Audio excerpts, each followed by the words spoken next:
Welcome back to another episode of Health and Wellness Leader Lounge. I'm Inmar, the founder of GoAdora, and today I'm joined by someone with a very unique blend of experience. She is the owner of High Oye, a hair rejuvenation medical aesthetic clinic, marketing professional with a deep retail experience, and also a yoga and mindfulness instructor with international background. Mandy Wright, it's a real pleasure to have you here. Would you mind introducing yourself in your own words? Hi, Inmar. Lovely to have me here today. I really appreciate you bringing me onto your show.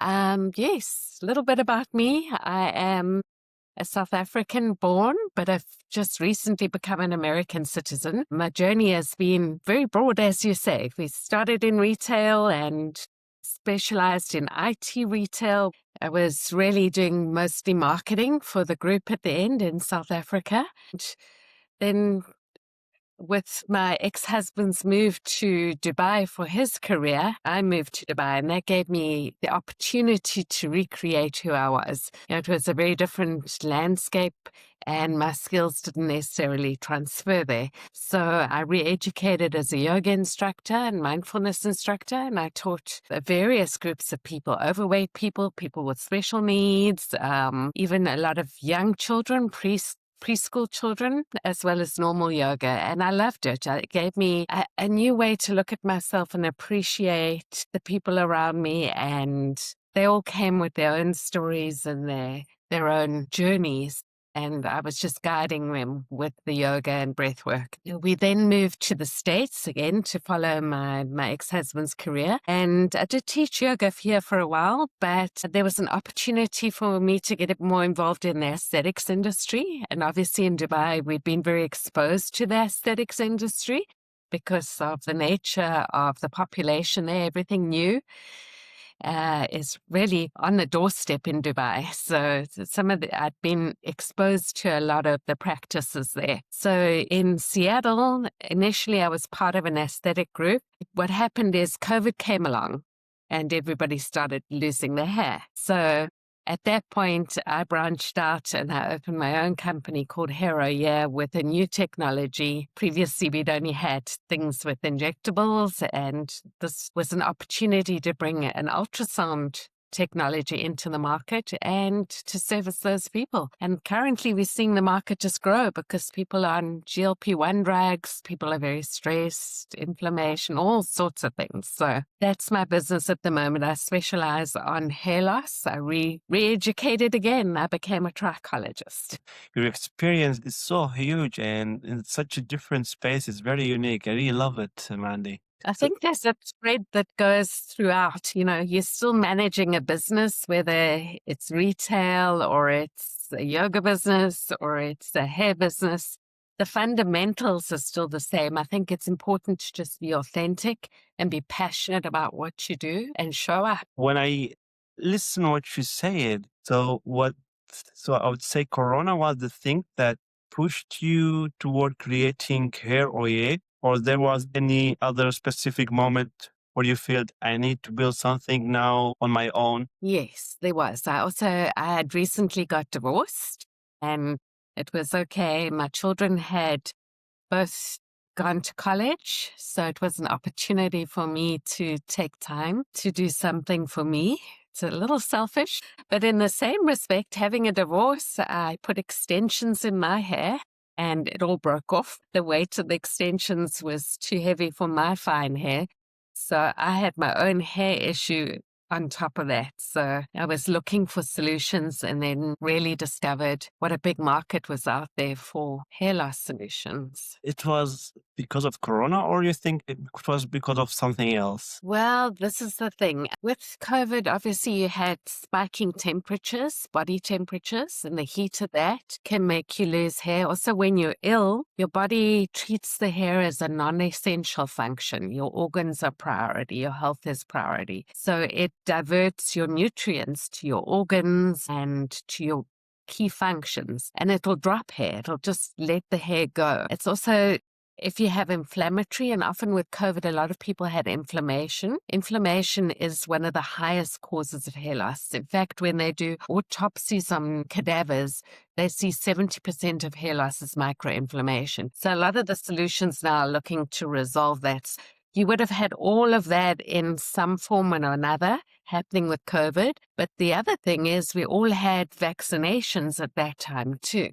And certain elements of the population are far more susceptible to the ingredients in that vaccine and not able to methylate the toxins from their body. And that could also lead to some hair loss, from a chemical perspective. But I think what happened then is we all were on screen, which made everything worse because suddenly you're in front of a camera to speak to your work colleagues, to speak to your family, and you see yourself all the time. So it became more heightened for people that they didn't look like they wanted to look. Yeah. I agree with that. Similar pattern now with the weight loss drugs, the GLP-1s. It's doing something similar, and what we're seeing is it triggers the other kinds of alopecia because the body kind of goes into shock sometimes. And then we have people coming in with normal pattern balding or alopecia areata. We're seeing far more of the scarring alopecias, of the difficult ones to treat, like the alopecia areata. And that, I think, is coming from the shock of these drugs or the weight loss or combination. The bodies are just That's true. repelling. And what I think also it could be a huge thing for losing hair, stress and depression. You're absolutely right. We see, a lot of people even now are on antidepressants, and those drugs in themselves cause hair loss. But raised cortisol levels, that's kind of the GLP-1 thing as well. When your body goes into fight or flight mode, your cortisol levels rise and directly influences hair loss. So a lot of what we're doing within the practice is to teach people it's not only the treatment, it's a whole body thing. It's how do we reduce your stress? How do we get you back into a circadian rhythm where you're getting enough sleep that your body can restore itself? How can we nourish you so that the cortisol levels are able to come back to a normal level? I mean, the last few years, when I look back at my journey, I remember I wasn't sleeping very well. So I was always thinking, I don't need to sleep. Brain recovery also happens only when you get into those deep sleep modes. So you need the deeper levels. Yeah. Thank you very much for the explanation. It's very interesting that such a small thing made a huge difference. I think if you look at companies like Nutrafol that we have in the States, they are a nutraceutical company, so they make supplements and also hair products. But more and more, their delivery is now about regenerative medicine. It's about ashwagandha for treating that cortisol. We're including things like curcumin for inflammation. I think because there've been so many more people losing hair, it's been good for the industry because the industry has got the income to invest in research. And we're discovering so many more things about it.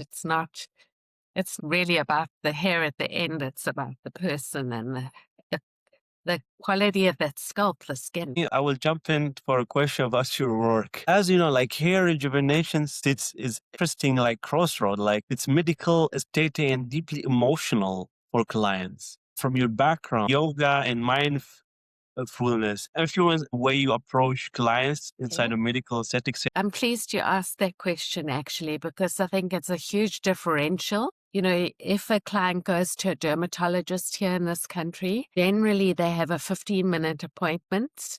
And from the feedback I'm getting from patients, they're not even looking at the scalp. They have a prescription pad and they'll give you something like minoxidil or finasteride or spironolactone, and that's it. Maybe they'll see a bacteria and give you something like ketoconazole, but that's the end of the consult, and you're lucky to get an appointment because they're so busy. Our practices, it really recognizes, and I think me particularly, is how traumatic hair loss is. The people who come to me have normally tried a number of things before they come and knock on my door. The if you go onto Instagram, there a million things they're trying to sell you, and what works, what doesn't.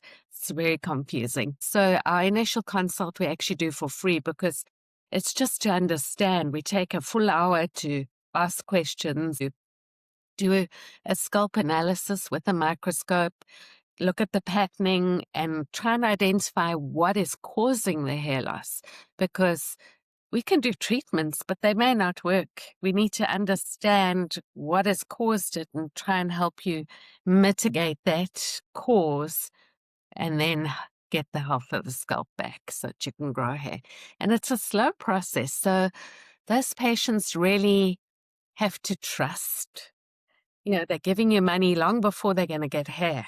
And so it's like there's a trust that goes on. They trust me and I invest my time in them, and we partner on this journey to get their hair back. And my patients will comment on that, the kind of reviews I get, the things they say. I mean, sometimes I'll have somebody come in here with a beanie and go, ta-da, and be so excited about the hair they got and so proud because it's them that's done the work as well. It's not just me. They have to go and eat right. They have to maybe have supplements or apply a serum at home, whatever it is, use a red light, whatever's called for, that we get a solution and a result together. I agree with that. Like us and education are everything. So what was been the hardest part about educating potential clients before they are ready to commit? Actually, right now at the moment, we're a market full of quick fixes and over promises. You go to the doc, just fix something very fast, and that's it.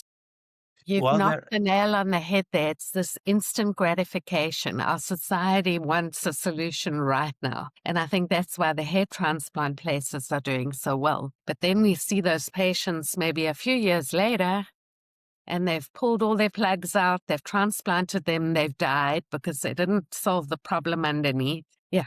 So, and a lot of the prescriptions work the same way. They give you a quick fix. They'll push everything into a hair cycle. They'll let thin hairs grow, but then a year later, you've got nowhere to go. You haven't resolved the problem. So, yes, we're fighting that all the time because people can get a quicker way to do it. They have that option, and it takes effort to get strong, healthy hair growth and continuity. It's not something you just do today and then I'll do it maybe next month. And I think a lot of people want that. They want to come to me and just have a treatment and I'll solve it. And it doesn't really work like that. It does work to a point, but not enough. It's like when you get old and you get wrinkles, they keep coming. The gray hairs, the wrinkles keep coming, and you have to keep your skin routine. You have to address it on a continuous. If you're doing Botox, you have to go back for your Botox to update it because its aging process continues, and the scalp ages far faster than the skin. So a lot of my patients, even if they're young, if they're going through a lot of stress, that scalp starts to age, it dehydrates, and we have to kind of revive that scalp. We have to wake it up, which takes time. We have to get those follicles to a healthy state again. So it is difficult, especially, I'd say, a lot of young men. They're my tough guys. Already having some white hair, by the way. Yes, I'm sure if you ask your father, he'll say he never had it at that age. I don't think so. It came a lot from stress, I guess. Yeah, more stress. And I think with young men, it's testosterone as well. I have a lot of guys around the 20-year-olds where their testosterone is raging. So because of the imbalance, they lose a lot of hair.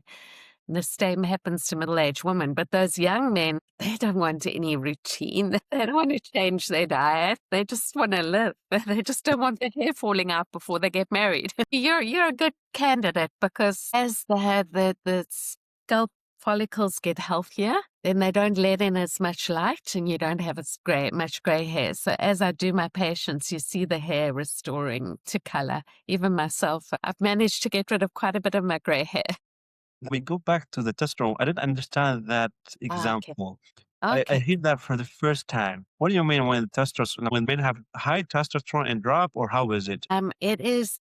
So genetically, some people will have higher testosterone than others. And when you're a young man, often your testosterone is very high. And testosterone, if it's out of balance like that, where it's very high, it creates something called DHT, dihydrotestosterone, along a 5-AR pathway. So for men, it normally starts here. You lose at the temples and then at the back, and then it comes through. So that patterning is normally your DHT pattern.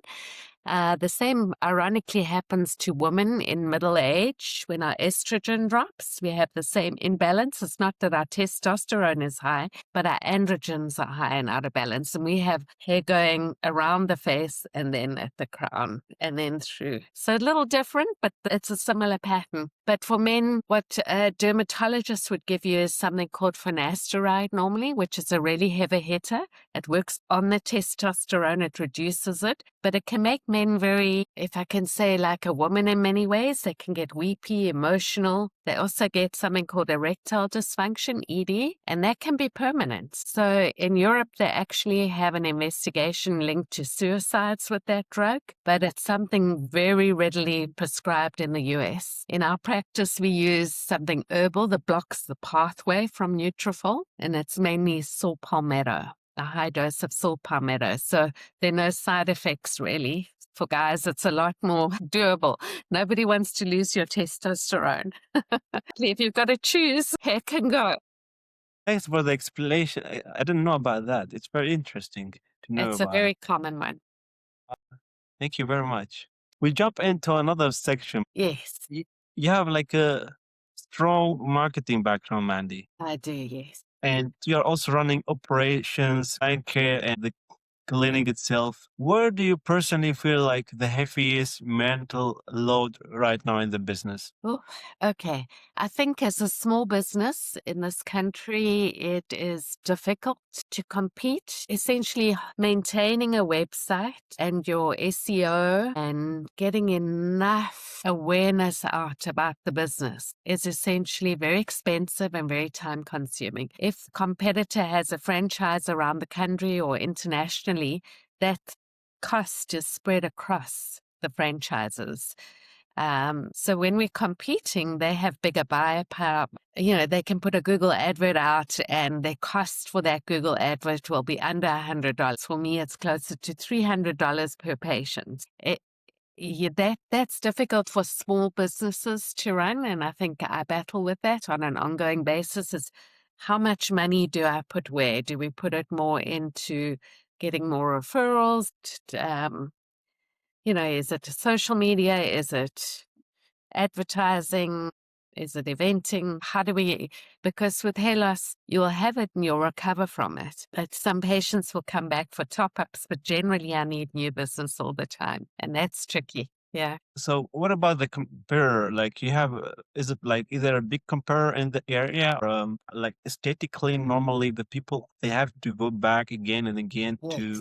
for Yes. some seats until they finish completely? Yeah. I do have that repeat business, but most aesthetic clinics would also do things like skin treatments, Botox, laser. So they get that customer back again for that different offering. I specialize only in hair. So I do get some repeat business with people coming in for product, or we do face a bit, but in general, not past their treatment series. So I think for us, the competitors, they're also offering a broader spectrum. A lot of them are offering hair transplants.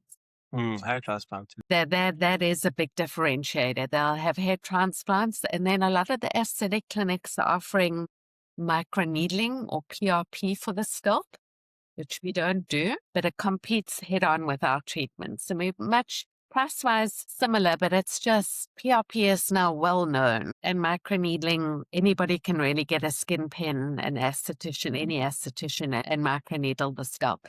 Both of those therapies are very painful, but people don't know that they're alternatives. We use ultrasound, so there's no pain, there's no downtime. People like that, but they don't know about it. So it's getting the word out. Thanks very much. I will jump back again to the growth things. So, like many founder hit like a point where growth is possible, but Yes. energy became like the constant, like the constraint. Have you ever felt that the tension between like I know how to grow this and Yes. I don't Absolutely. know, I don't want my life consumed by it like, because it's taking so much. or how Yeah, is I it? think absolutely. The business is ready to grow bigger, and I have a lot of offers of people even wanting to buy the business because the market is sufficient. But I think it's been an interesting year from an economic and political standpoint in this country. A lot of people in this area work for Meta, Microsoft, Google, Facebook. They're all in that. Amazon, and a lot of those people have been let go of because of the AI development. So in this region itself, we went from I did half the revenue in July that I did in January last year, just because of job losses and people feeling insecure about spending money. So we're still in that in the States. I think there's a lot of upheaval. I don't know that it's the right time to go and build out the business. It could be an opportunity. People see it different ways because the market is definitely growing for hair loss treatments. It's like, which way do you grow and how do you expand? And that is something. How do I expand the business? Do I bring on somebody who does hair transplants? Do I add on head massage services? What does it look like? There are various ways to go. Yeah.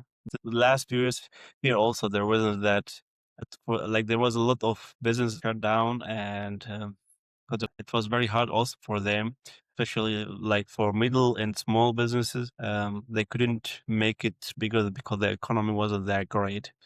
Yeah, unfortunately, we're still in that. I don't think that has changed, especially the people with money. A lot of them invested them in the stock market, and when the stock market's so volatile, yeah. I can see the passion how you are saying, telling about that. Appreciate that there is always people like you. They are loving and doing the thing that they do. I think it's a key part of the business. Your heart's got to be in it, otherwise you're not in it. I love my patients. I mean, that for me is so rewarding because it's not an instant thing. It's not like you shoot some Botox and the wrinkle disappears. We work on this. So when hair grows where it wasn't growing, it's like, it's exciting. When you step back and look at hair or your, it feels like quite a bottleneck. No one would notice from the outside, but you feel like you feel it every day. Is it only that the economic, or is there something else when you were struggling before to make it, or how is it? Yeah, I think initially when I started, I had to have a second job going. And I think the time when I started to divert my full attention to the business, it was maybe a little early. So there'd be many months where you're like, how do I grow this? How do I get people in the door? Because it's not just anybody. People have a need and then they go looking. So I think we reached, there's small things that last year I started getting leads from ChatGPT and I was like, whoo, this is exciting. ChatGPT is recognizing what I'm doing, but otherwise you have to wake up in the morning and just do it because there's nobody coming, come on, you've got to do this today. And if you don't do this, you're not going to make your rent at the end of the month or whatever it happens to be. It's up to you. And I think that is showing up all the time can be quite exhausting. It's not like, oh, today I'll just let you do it. There's nobody else. It's you've got to do it. Especially at the beginning, it doesn't matter which you business open. So for other practitioner or clinical owner listener right now, what was one mistake you see people making when they're trying to grow too fast or copy what other are doing? What could you tell them? Any suggestion or anything they can do it better maybe? I have this quote in my office and it says, comparison is the thief of joy. And I think it's exactly that. If you try and copy the way somebody else has done it, it might not feel like your business in the end. So I think it's really important to find the things that you enjoy doing, even if it's in the hair business. There's so many different ways to approach it that you need to find something that feels authentic and congruent with your values that you're offering. Otherwise, it's difficult. And I think I battled with that in aesthetics. A lot of the things I was like, you're almost convincing people that something's wrong with them and you need to fix them. And there's not necessarily something wrong with them. They're beautiful as they are. So I'm happier being in a business that helps people get back to where they were. Had the hair, you lost it, let's get you back and let's make you feel like you again. That's something some people are okay with what they do, and you've just got to find that little spot for you to operate the best way you can. Thank you. With everything you learn through yoga and mindfulness and business, there like a simple practice you personally rely on to stay grounded when So things feel overwhelming? I think we all lose it at that point. It's a yeah, it's I do have a yoga practice. I use, if I can say, regenerative therapies in my own life. I use like low-level light therapy, red lights, infrared lights, and quantum energy. So that kind of thing sustains my physical body, my mental acuity, so that I can operate better in the business. And when I have stress, to be able to go back to meditation, to breathing, that's immensely useful for me. It will be very helpful to the people practice those stuff and like the simple stuff. Yeah, I'm not a huge believer in taking a tablet to fix things. About the next phase of your business here, oh yeah, what Yeah. exciting you the most? What's like the next phase on your business? For me, this year has started off with a lot more recognition of what we call mitochondrial regeneration. So, to give you a little idea, when you age, your skin ages. It's called skin senescence, and it's the cells in your body that make you age throughout your body. And medicine is beginning to focus on that more, and how do we get those cells to stay active, and that will lead to them naturally doing what they're supposed to do, repairing, regenerating. And that has now come to the hair loss portfolio.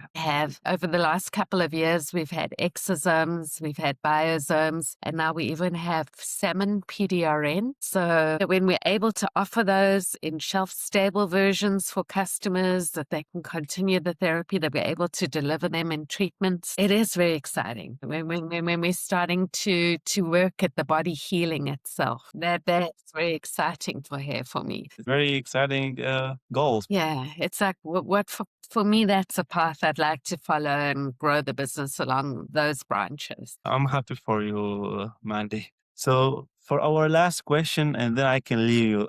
If you could leave our audience with one thought about confidence, well-being, and building something, what would it be? You know, I think a lot of people look outside for validation, for compliments, for people giving you the thumbs up. And I think we have to learn that it comes from within. The outside will glow, you will shine if you can build your inner strength, your inner confidence, and your inner belief. And I think that's far more important. The rest follows, not the other way around. I think a lot of the time, especially when we're on social media nowadays, we're comparing, we're looking at everybody else, trying to emulate. And I think if you even look at the actresses nowadays, they all look the same. Why do they look the same? That's strange. Embrace your individuality. It makes you special, it makes you unique. Very beautiful said. Thank you so much for this conversation. It was incredibly insightful. Where can people learn more about you and Hair Orye? Okay, we Do you have any social media? So I Yes, will put we them do. here on the. So we're obviously website, heroyear.com, or else we have Instagram is actually Wow Hero Year, because Harry Styles has Hero Year. So Wow Hero Year, Facebook Hero Year, LinkedIn. We have a YouTube channel. We don't do a huge amount on YouTube, but also Hero Year on YouTube. Yeah, but if anybody wants to find out more, there's a lot of information on our website. The technology we use, the Alma TED, is actually available worldwide. The device itself has been around in Europe a lot longer than it has been in America. And it is FDA approved here for whatever that is.